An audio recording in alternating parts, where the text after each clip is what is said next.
Hi everyone, a very good evening to all of you. आज की class थोड़ी सी late है क्योंकि मैं ट्रैवल कर रहा हूँ। अभी बस घर पहुँच करके सेशन को रिकॉर्ड कर रहा हूँ। चलिए शुरू करते हैं। आज सुबह के सेकंड एडिटोरियल से द हिंदू के केयर इन्फॉर्म्ड बाय डेटा। ये लिखा हुआ आर्टिकल कैसे इंडिया में कितने बच्चे अनाथ हो गए कोविड-19 पैंडमिक के दौरान और कैसे सरकार उनको सपोर्ट कर रही है और आगे भी करना चाहिए। एक इंटरनेशनल स्टडी हुई है, उसके ऊपर बेस्ड है। ये आपका आज का क्विज़ है। थोड़ा सा बड़ा हो गया है ना, देख लेना, इसका स्क्रीनशॉट ले लेना। आज के आर्टिकल में जितने भी वोकैब, ग्रामर, कॉम्प्रिहेंशन जो आप सीखोगे सारा का सारा इस क्विज पे अप्लाई होगा। मैं चाहता हूँ अच्छे से पढ़ो और 5 में से 5 मार्क्स को स्कोर करो। ये लास्ट में 2 क्वेश्चंस हैं, क्वेश्चन 4 और 5। ठीक है, चलिए शुरू करते हैं। आइए कुछ नया सीखते हैं। ढंग से देखना, 5 में से 5 मार्क्स सबको आने चाहिए।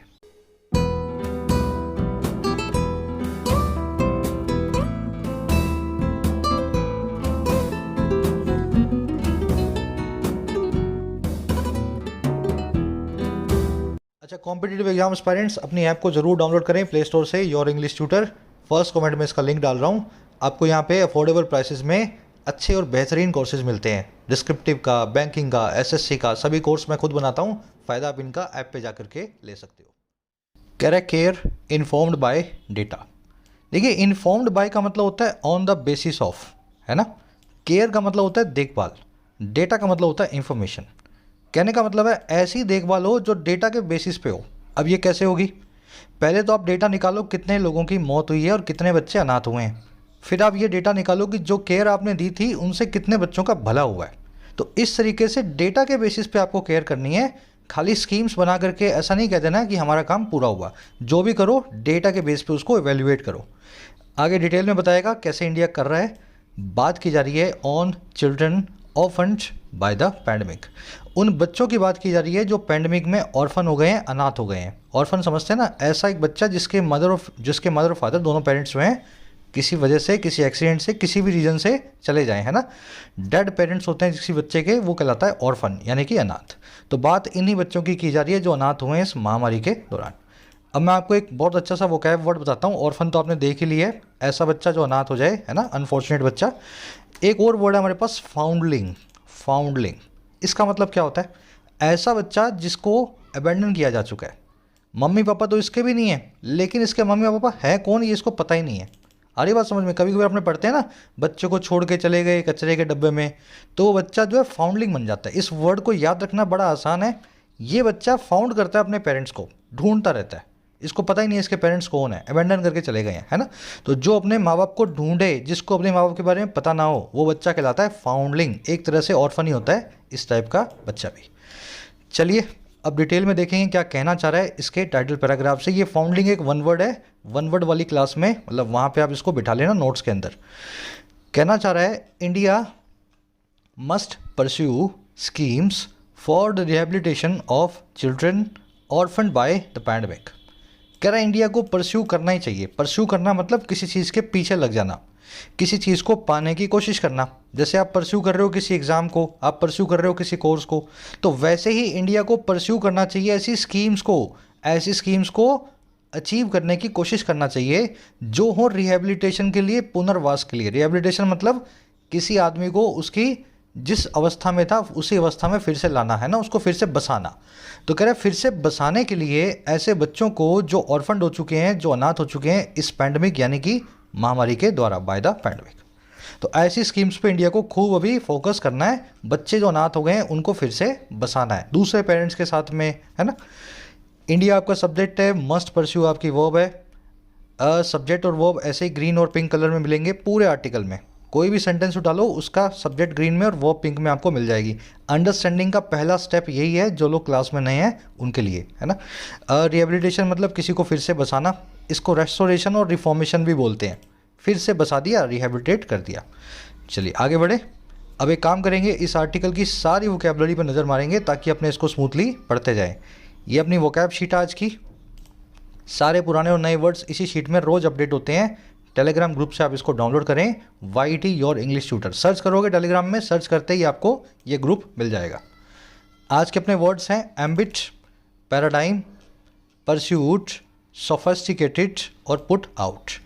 5 में से 4 वर्ड पुराने हैं, ऑलरेडी आपको आते होंगे। एक वर्ड ही नया है, फ्रेजल वर्ब पुट आउट। सबको देख लेते हैं फटाफट से। जैसे ही मैं आपको वर्ड्स बताया करूँ ना, तो पहले याद किया करो। आपको याद है या नहीं याद? एम्बिट का मतलब होता है दायरा, स्कोप, डोमेन, किसी चीज़ का परव्यू, जुरिस्डिक्शन, है ना। Law making powers on police and agriculture for under the ambit of the states of India. कानून बनाने की जो पावर्स हैं पुलिस पे, और कृषि के कानून बनाने की जो पावर्स हैं, ये दोनों पावर्स जो है ना, ये फॉल करती हैं अंडर, नीचे दायरे के हमारे इंडिया के स्टेट्स के, राज्यों के।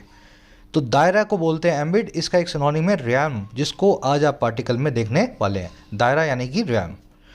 चलिए, एक और वर्ड है पैराडाइम। इसका मतलब होता है किसी भी चीज़ का perfect example, a perfect example of something. India is a paradigm of a stable democracy. India एक परफेक्ट एग्जाम्पल है एक स्टेबल डेमोक्रेसी का। वर्ल्ड्स लार्जेस्ट डेमोक्रेसी है, इलेक्शंस होते हैं, सब कुछ फेयर एंड जो है स्क्वायर है, तो एक परफेक्ट एग्जाम्पल है ना।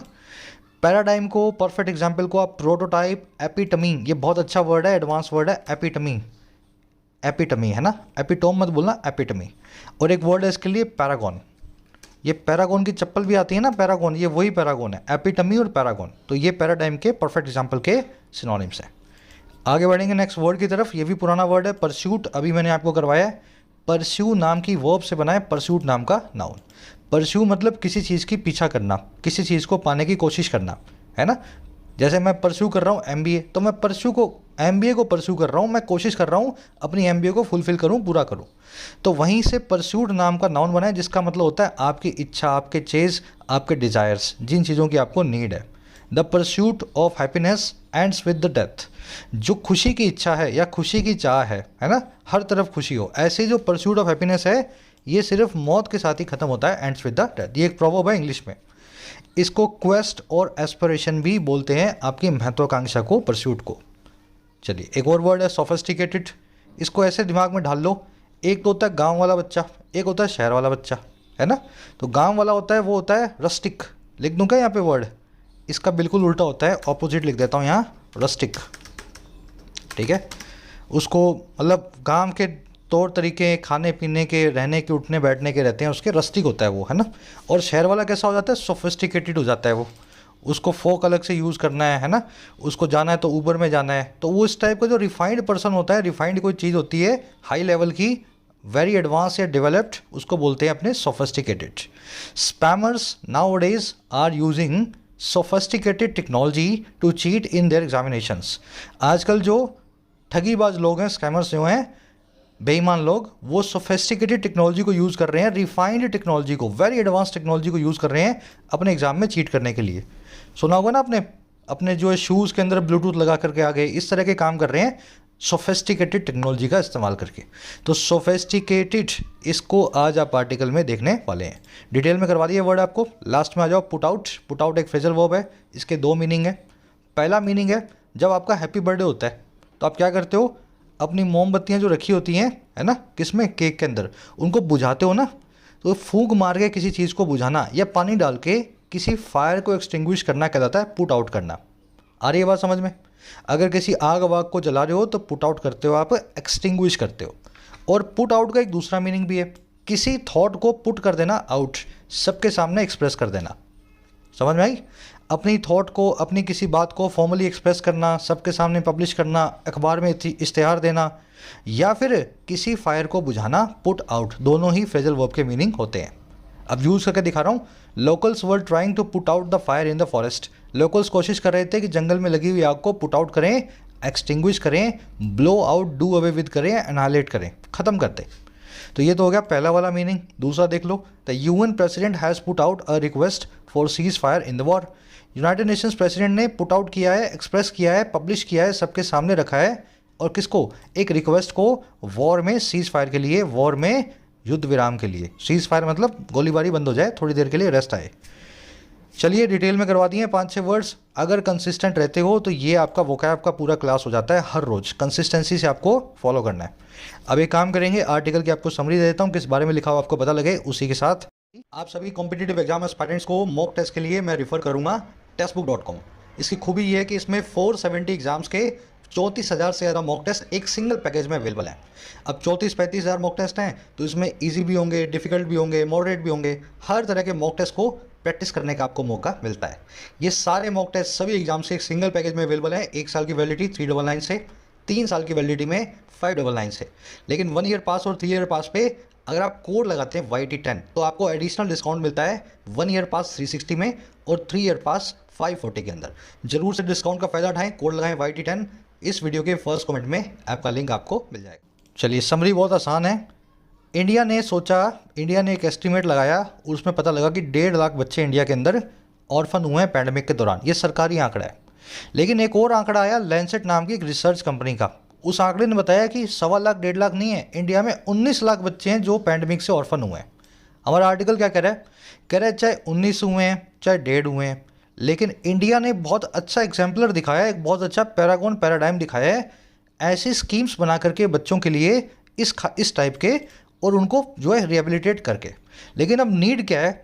नए डेटा को देखते हुए इंडिया को ऐसी स्कीम्स को रीइवैल्यूएट करना होगा कि क्या जो 1.5 लाख बच्चों के लिए बनाई गई अच्छी अच्छी स्कीम्स हैं वो 19 लाख बच्चों के लिए काफ़ी होंगी।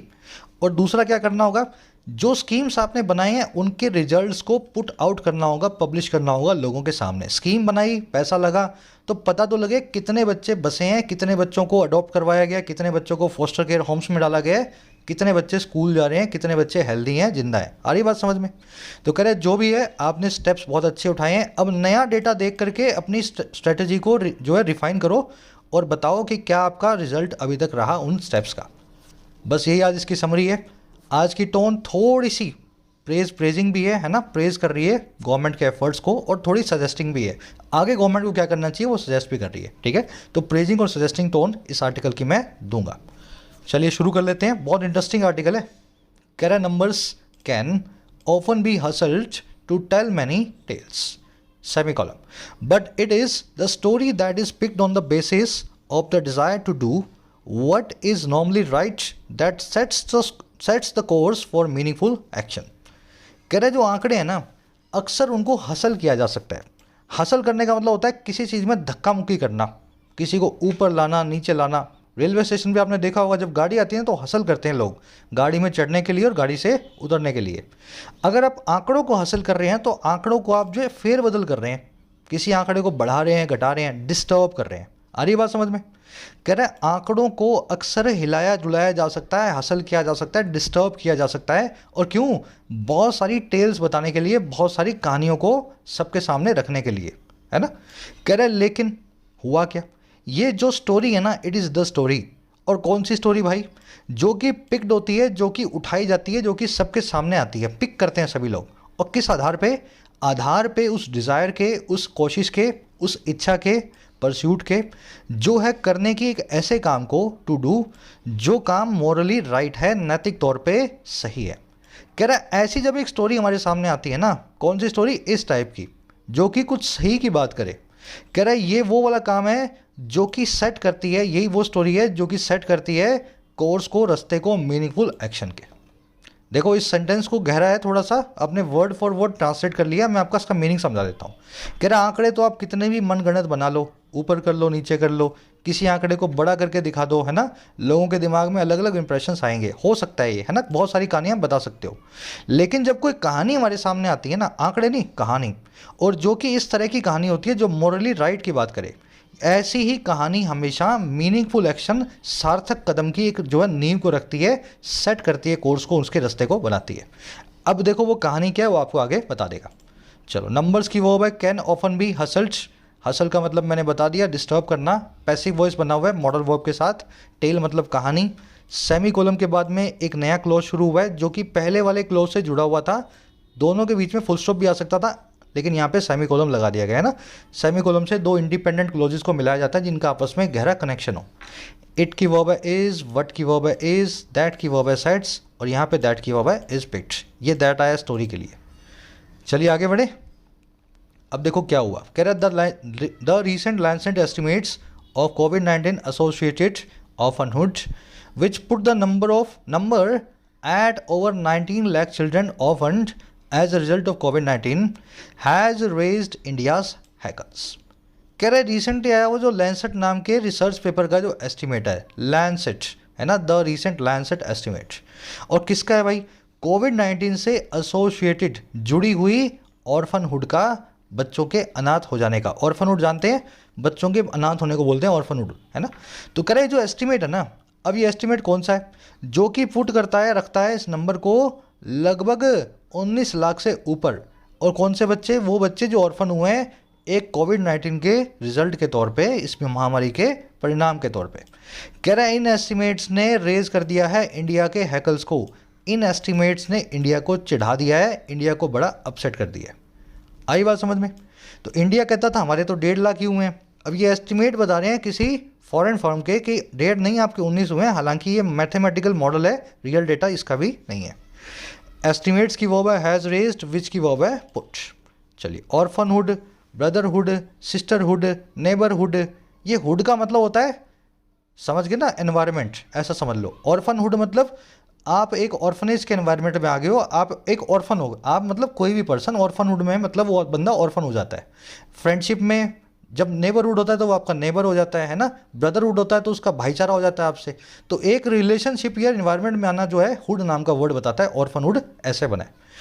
आगे बढ़ेंगे, रेज इंडियाज हैकल्स, ये एक इडियम है, किसी की भी हैकल को रेज करना, इसका मतलब होता है किसी को अपसेट करना। ये वर्ड बना है हैकल से। हैकल क्या होता है, किसी जानवर के गर्दन के बाल।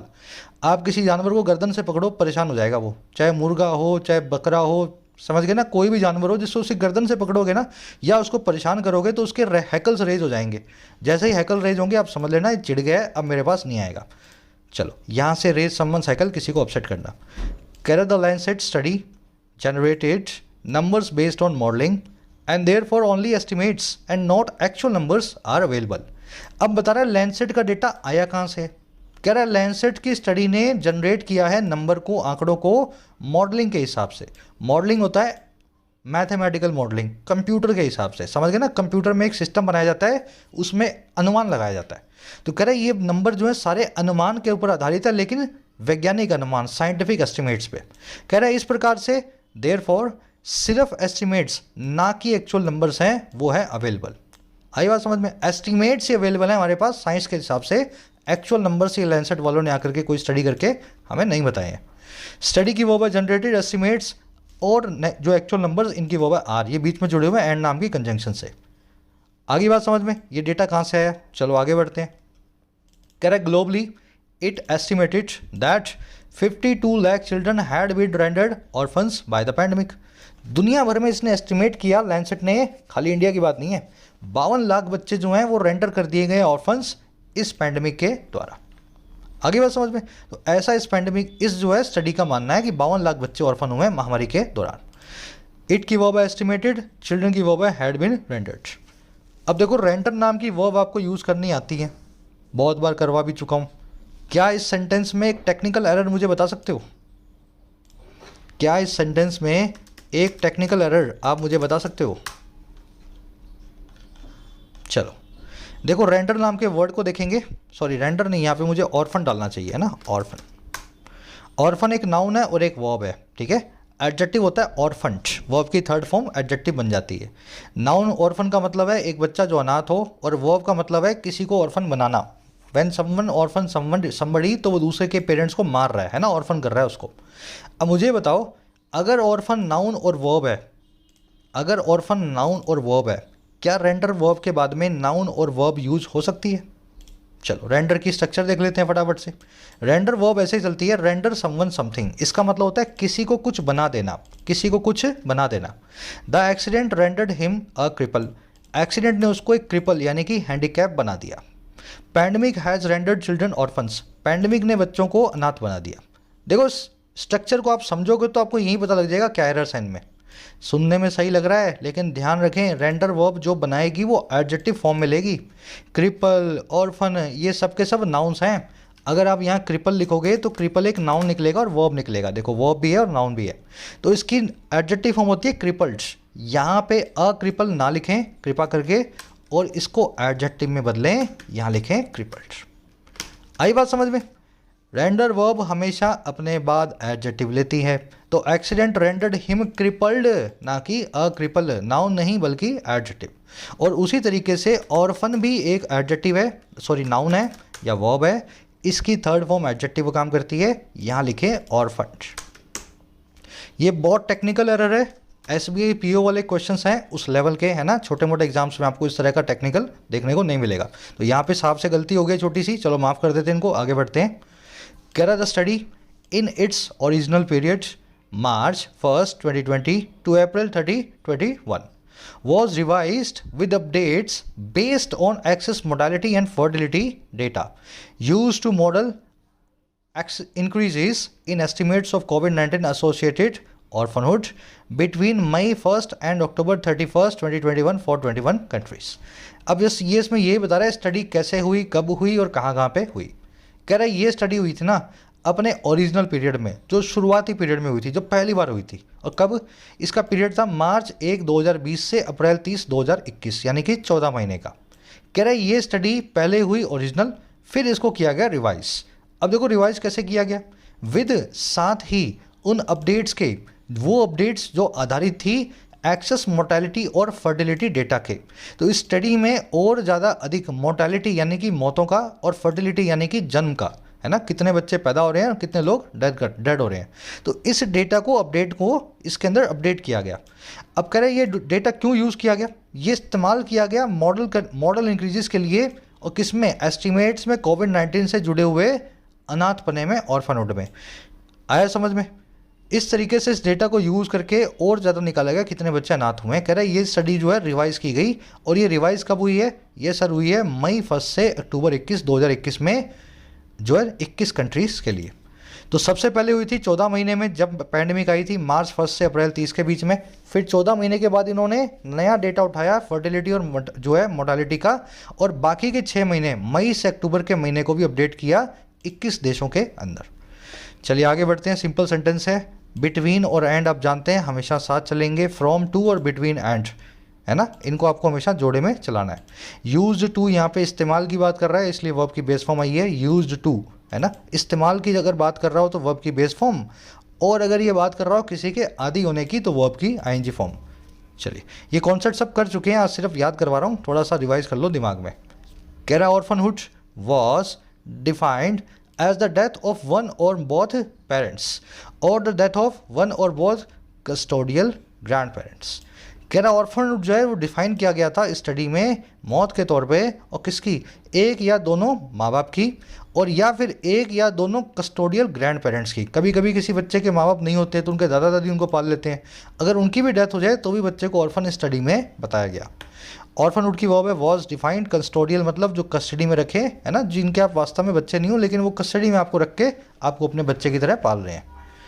कह रहा the authors claimed their finding showed that number of children orphaned by COVID-19 had almost doubled in 6 months compared with the data after the first 14 months of the pandemic। कह रहा ऑथर्स ने क्लेम किया कि उनकी findings ने ऐसा दिखाया, इस स्टडी में उनको ये मिला कि जो आंकड़ा है उन बच्चों का जो अनाथ हुए थे, ऑर्फन्ड हुए थे कोविड-19 के द्वारा, है ना। कह रहा ये आंकड़ा लगभग दुगना हो गया 6 महीने के पीरियड में, अगर उसको कंपेयर किया जाए उस डेटा के साथ जो पहले 14 महीनों में आया था। यहीं से आरसी के क्वेश्चन बनाए हैं मैंने। पहले 14 महीनों में जितने बच्चों ऑर्फन हुए थे, इस स्टडी में ये पता लगा कि उसके बाद के 6 महीने में, यानी कि सेकेंड वेव में, उससे दुगने बच्चे ऑर्फन हुए हैं, है ना। स्टडी का मोटा मोटा कहना है। ऑथर्स की क्लेम है वर्ब है क्लेम्ड, देश फाइंडिंग्स की वर्ब है शोड, नंबर्स की वर्ब है ऑलमोस्ट डबल्ड। बड़े आगे ऑथर्स मतलब लिखने वाले, इस स्टडी की जो है ड्राफ्टिंग कर रहे हैं, जिन लोगों ने स्टडी को किया है। कह रहा है India has objected strongly to the estimate of 19 lakh, terming it as sophisticated trickery intended to create panic among citizens। अब इंडिया की क्या टेक है स्टडी पे, क्या पोजीशन है? इंडिया ने तो ऑब्जेक्ट कर दिया है, पूरा अपना विरोध प्रदर्शन किया है स्ट्रांगली, बड़ा जोरों शोरों से। और किसके सामने भाई? इस एस्टिमेट के सामने जो है 19 लाख का। इंडिया ने बोला है तो बकवास बात है, 19 लाख कहाँ से हो गए? तो ये जब ऑब्जेक्ट किया ना इंडिया ने, उसी वक्त इंडिया ने टर्म भी कर दिया, इसको नाम भी दे दिया। और क्या नाम दिया इसको? एज लगा के बता रहे हैं, सोफेस्टिकेटेड ट्रिकरी, बहुत ही एडवांस लेवल का धोखा। आ रही बात समझ में? इतनी बड़ी ऑर्गेनाइजेशन है, कंप्यूटर पे बैठ के मॉडलिंग करती है, इंडिया में कभी आई भी नहीं, वहीं से बैठ के बता रही है कि 19 लाख लोगों की जो है मतलब यहाँ पे जो है वो अनाथ हो गए। तो सोफेस्टिकेटेड तरीके से आप रिफाइंड या कॉम्प्लेक्स तरीके से ट्रिक कर रहे हो लोगों को, जो है डिसेप्शन दे रहे हो। और ये वो डिसेप्शन है जो इंटेंटेड है, जिसका इरादा है, इंटेंशन है कि वो क्रिएट करे लोगों में पैनिक को हमारे यहाँ सिटीजन्स के अंदर। तो इस तरीके से इंडिया ने इस पूरी स्टडी को बताया। इंडिया की verb has objected to, terming यहाँ पे प्रेजेंट पार्टिसिपल साइमल्टेनियस एक्शन। जब इंडिया ऑब्जेक्ट कर रहा था तभी इसको नाम भी दे रहा था इस तरह का, है ना, दोनों काम एक साथ हो रहे थे। Sophisticated, refined, developed, highly developed, complex, है ना। वो रस्टिक, सोफेस्टिकेटेड, गांव वाला, शहर वाला, ये वही वर्ड है। टिकरी मतलब चाल, धोखा, डिसेप्शन, डिसीट। इसके लिए एक और वर्ड लिख दें यहाँ पे, चलो, सोफिस्ट्री, सोफिस्ट्री, है ना। आगे बढ़ते हैं। एक सवाल है आपसे, ऑब्जेक्ट के बाद में टू क्यों लगाया गया? क्या लगाना चाहिए या नहीं लगाना चाहिए? सब लोग खुद से सोचेंगे, बहुत बार कर चुके हैं, अभी मैं करवा दूंगा। पहले एक पैराग्राफ पूरा करेंगे। स्ट्रांगली, यहाँ पे ऑब्जेक्ट के बाद में जो टू आ रहा है, स्ट्रांगली एडवर्ब है। इस टू का क्या काम था या नहीं काम था, आप सोच के बताएं। आगे बढ़ रहे हैं अभी। As per data collected by the national commission for protection of child rights NCPCR and collated on the Bal Swaraj portal, the number of children orphaned during COVID-19 in India was far lower at 1.53 lakh. कह रहे हैं उस data के हिसाब से जो collect किया गया था NCPCR के द्वारा, एक सरकारी संस्था है, एक बच्चों के लिए काम करने वाली गवर्नमेंट ऑर्गेनाइजेशन है, national commission for protection of child rights. कह रहे जो इसका डेटा है सरकारी गवर्नमेंट एजेंसी का, और जो कोलेट किया गया है, जिसको कंपाइल किया गया है, जिसको रखा गया है बाल स्वराज पोर्टल पे, इसकी वेबसाइट पे। कह रहा है ये जो डेटा है ना इस टाइप का, इसके हिसाब से एज पर डेटा जो नंबर ऑफ चिल्ड्रन जो ऑर्फन हुए हैं कोविड-19 के दौरान इंडिया में, वो बहुत कम था, फार लोअर था, और महज था 1.53 लाख, यानी कि 1.5 लाख। तो हमारा आंकड़ा 1.5 और इस संस्था का, इस इंटरनेशनल रिसर्च फर्म का आंकड़ा है 19। चलिए, सेंटेंस की स्ट्रक्चर, नंबर की वर्ब है यहाँ पे, वर्ब जो है नंबर ऑफ चिल्ड्रन की वर्ब है वॉज। आपको पता है द नंबर, कौन सा नंबर? द नंबर हमेशा सिंगुलर वर्ब लेगा, और ऑफ प्रेपोजिशन के बाद में हमेशा प्लूरल नाउन आएगा। The number of children, the number of boys, the number of girls. आ रही बात समझ में? लेकिन वर्ब क्या होगी? Singular. The number of boys was, the number of girls was. ये कॉन्सेप्ट कई बार कर चुके हैं, आज फिर से नहीं कर रहे हैं। कोलेट का मतलब होता है कंपाइल करना, असेंबल करना, इकट्ठा करके रखना। चलिए, अब आ जाओ अपने पहले वाले सेंटेंस पे। यहाँ पे ऑब्जेक्ट के बाद में टू क्या लगाना सही था या गलत था, इसको देखेंगे। देखो, आपको मैं 3 जोड़े बता रहा हूँ वर्ब्स के, जिनमें कन्फ्यूजन होता है। स्क्रीनशॉट ले लेना, यहीं से आपका कन्फ्यूजन दूर हो जाएगा। पहला जोड़ा है ऑब्जेक्ट और अपोज वर्ब का, दूसरा जोड़ा है कंसिस्ट और कंप्राइज वर्ब का, और तीसरा जोड़ा है मैरी वर्ब और मैरिड नाम के एडजेक्टिव का।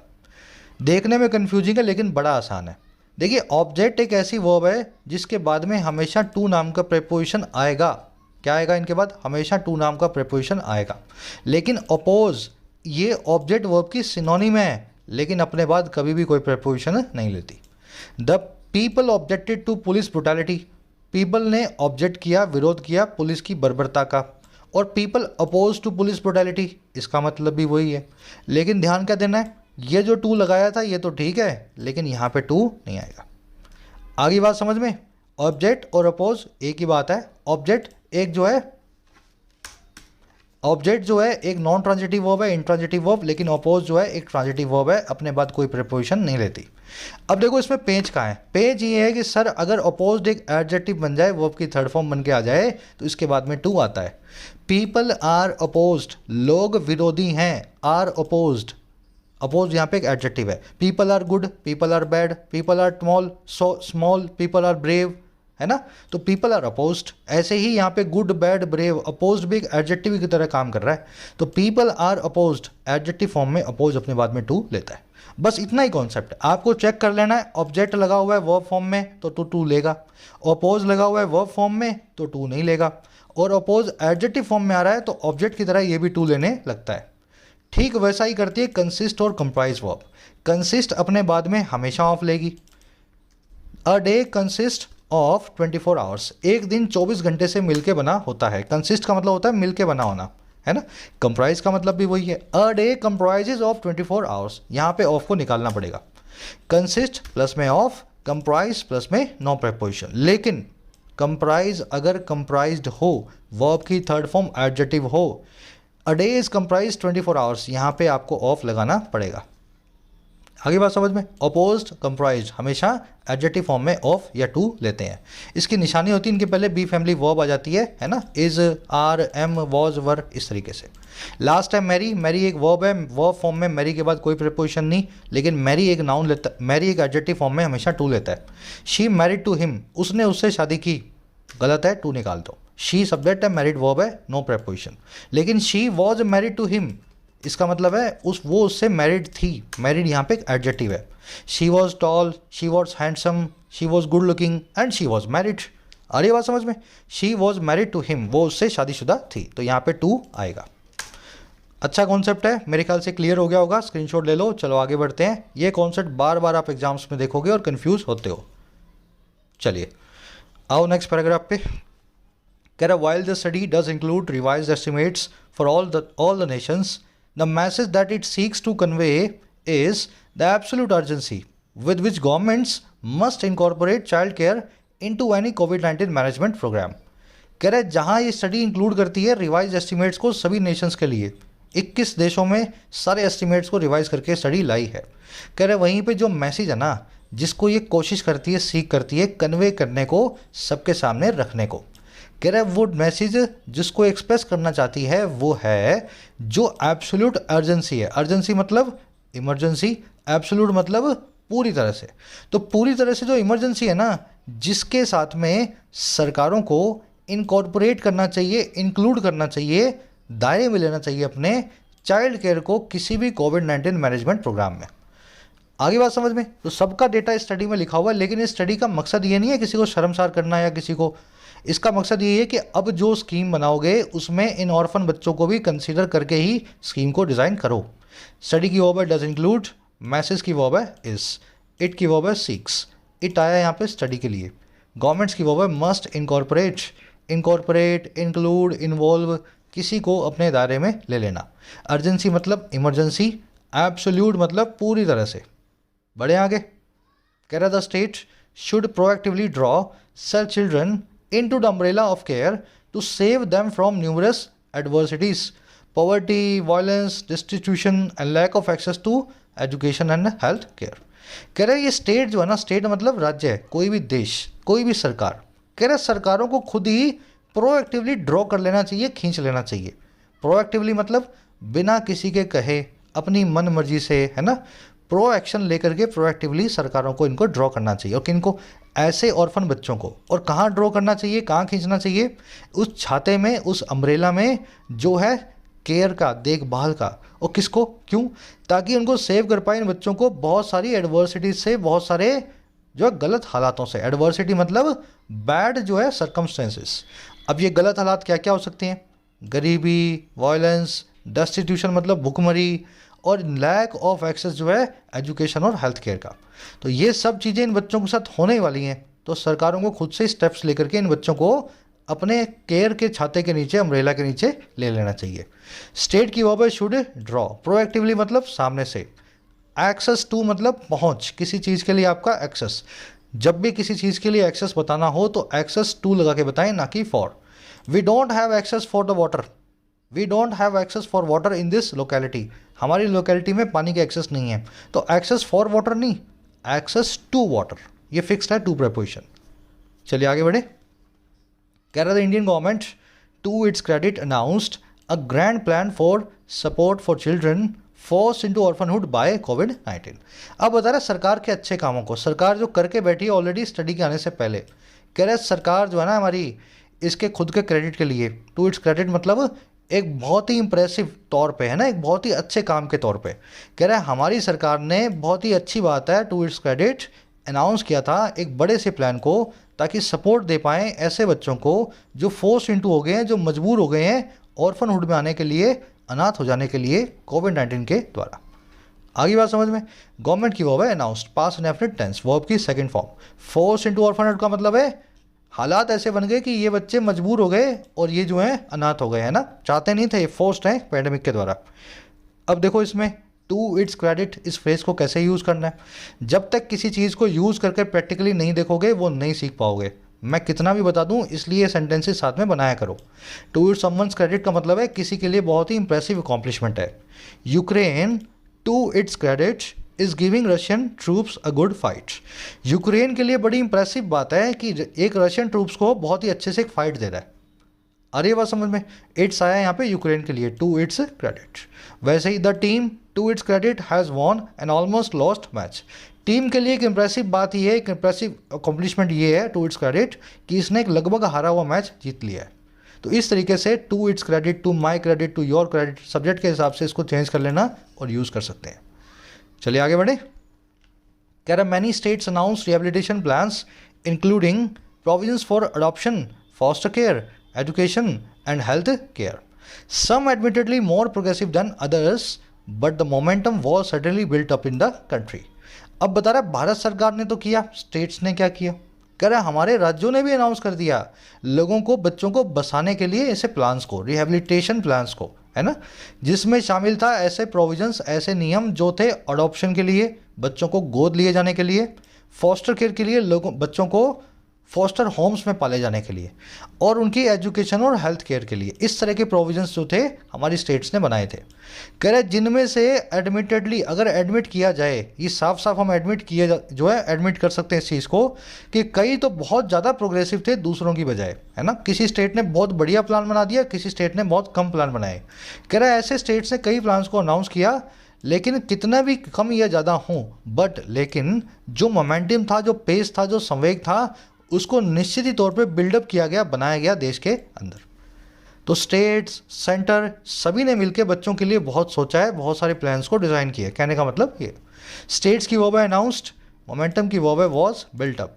वॉज बिल्टअप पैसिव वर्ब्स की वर्ब है, बिल्टअप मतलब किसी चीज़ को तैयार करना, प्रोविजन मतलब नियम कायदा, है ना, रूल। फॉस्टर केयर क्या होता है? जहाँ पे बच्चे पलते तो हैं किसी फॉस्टर होम में या किसी के घर में भी, लेकिन वो माँ बाप उनके कभी भी माँ बाप बन नहीं पाते हैं, मतलब वो लीगली उनके माँ बाप नहीं होते हैं।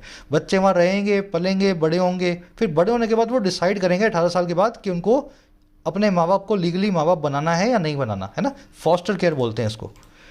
चलो, कह रहा है it is time to update the status of such programs and information on the number of cases where intervention has occurred and where it is pending must be put out in public रियम।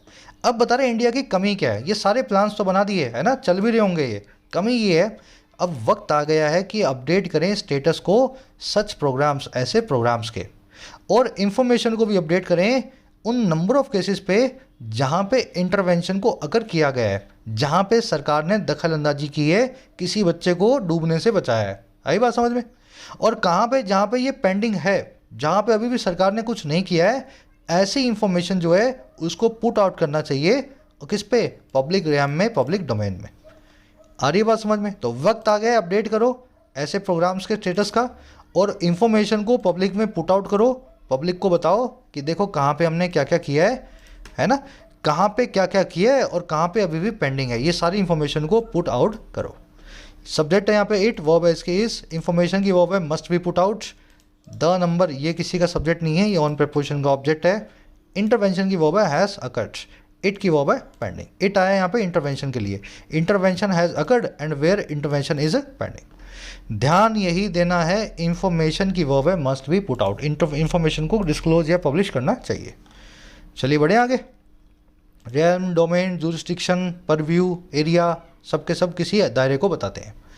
कह रहा well begun is half done but the centre and states must expand efforts. कह रहे अगर किसी चीज़ की अच्छी शुरुआत होती है तो आपने अच्छा काम उस चीज़ में आधा तो कर ही दिया है, अच्छी शुरुआत करने से वो काम आधा हो जाता है। लेकिन सेंटर और स्टेट्स को भी अपने एफर्ट्स को एक्सपैंड करना चाहिए, अपने आप को एवेल्युएट करना चाहिए, है ना। वेल बिगन की वर्ब है इज, सेंटर स्टेट्स की वर्ब है मस्ट एक्सपैंड। अब आपके दिमाग में एक सवाल आएगा, sir well begin, well adverb है, बिगन एक एडजेक्टिव है, सब्जेक्ट कैसे बना? एक्चुअल में ये इस तरह से बनी है proverb, something well begun is half done. Something subject है, इज आपकी वर्ब है, वेल बिगन इज समथिंग के लिए एक एडजेक्टिवल फ्रेज है। समथिंग वेल बिगन, कोई भी चीज़ जिसकी शुरुआत अच्छी हो, आपने उस काम को आधा कर दिया है, इज हाफ डन।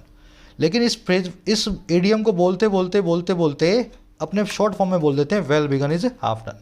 तो टेक्निकली सब्जेक्ट यहाँ पे इन्होंने छोड़ दिया है जो कि है समथिंग। समझ गए? ये वो टेक्निकल फ्रीक्स जो जानना चाहते हैं सर सब्जेक्ट कहाँ गया, तो सब्जेक्ट तो यही है, समथिंग लिखा नहीं हुआ। चलो आगे बढ़ते हैं, इसको मैं फिर से डाल देता हूँ ताकि नोट्स में आप देख सको। कह रहा है the government would do well to allow interventions for children to be informed by a whole life care paradigm and a fresh data from time to time, especially in a pandemic that is not only rapidly evolving but by all accounts is nowhere near ending. अब सरकार को करना क्या चाहिए? Last line में नसीहत है, अरे सरकार बहुत अच्छा ही काम करेगी, वुड डू वेल करेगी। कब? अगर वो अलाउ कर दे, इजाज़त दे दे। और किसके लिए? बच्चों के लिए इंटरवेंशन को, बच्चों के लिए किसी नए कदम को। और कौन सा कदम? जो कि टू बी इन्फॉर्म्ड हो, जो कि टू बेस्ड हो, है ना। और किसके द्वारा? एक होल लाइफ केयर पैराडाइम के द्वारा, पूरी ज़िंदगी उनकी केयर करने के एग्जाम्पल के द्वारा। ऐसा कुछ सरकार बनाए, ऐसी इंटरवेंशन डाले जिसमें बच्चा चाहे 5 साल का हो, चाहे 15 साल का हो, उसके लिए पूरा लाइफ केयर प्लान बनाए। कैसे बड़ा करेंगे, कहाँ पालेंगे, क्या पढ़ाएंगे, कैसे इसकी शादी करेंगे, इस तरह का काम करके जो है सरकार एक नई स्कीम को डिज़ाइन कर दे। और फ्रेश डेटा के ऊपर भी आधारित हो, जो टाइम टू टाइम आता है ना। नया नया डेटा सरकार को मिले, उसी हिसाब से उसकी इंटरवेंशन भी चेंज होती जाए। और कह रहे कब? खास करके एक ऐसी पैंडमिक में, एक ऐसी महामारी में जो ना केवल रैपिडली तेज़ी से इवॉल्व हो रही है, डेवलप हो रही है, बल्कि हर लिहाज से, बाय ऑल अकाउंट्स, हर लिहाज से बिल्कुल भी नज़दीक नहीं है, इज़ नोवेयर नियर, बिल्कुल भी नज़दीक नहीं है अपने अंत के। आई बात समझ में? तो इस तरीके से सरकार को इंटरवेंशंस को अलाउ करना है बच्चों के लिए, और वो इंटरवेंशंस जो आधारित हों लाइफ साइकिल अप्रोच के ऊपर, लाइफ साइकिल केयर पैराडाइम के ऊपर, और फ्रेश डेटा के ऊपर जो बार बार आता है। और ये सब आता कब है? एक ऐसी पैंडमिक के बीच में जो ना केवल तेज़ी से बढ़ती जा रही है, बल्कि किसी भी लिहाज से बिल्कुल भी नज़दीक नहीं है अपने अंत के। By all accounts is nowhere near ending. Government की वर्ब है वुड डू वेल मतलब अच्छा काम करना। दैट की वर्ब है इज़, दैट आया पैंडमिक के लिए। दैट की वर्ब है इज़ इवॉल्विंग, और दूसरी वर्ब है इज़, है ना। इस तरीके से बना है। बाय ऑल अकाउंट्स मतलब हर हिसाब से, हर लिहाज से, फ्रॉम एवरी एंगल। ये एक फ्रेज होता है इंग्लिश में, हर लिहाज से। चलिए, बहुत अच्छा आर्टिकल था आज का, मीनिंगफुल आर्टिकल था। ऐसे आर्टिकल्स आपकी नॉलेज और आपके नज़रिए दोनों को डेवलप करते हैं, है ना। ये आपका क्विज आज का, बहुत आसान है। रेज समवन्स हैकल्स ऑलरेडी करवा दिया मैंने आपको। इडियम का मीनिंग आपको निकालना है और निकाल लोगे। यहाँ पे परफेक्ट एग्जाम्पल का सिनोनिम आपसे पूछा है। पैरागोन होता है, पैराडाइम होता है, कोलेट होता है, रिहेबिलिटेशन होता है, सोफिस्टिकेटेड होता है, रस्टिक होता है। ऑलरेडी कर चुके हैं, मुझे नहीं लगता फिर से बताने की ज़रूरत है, ये भी निकाल लोगे।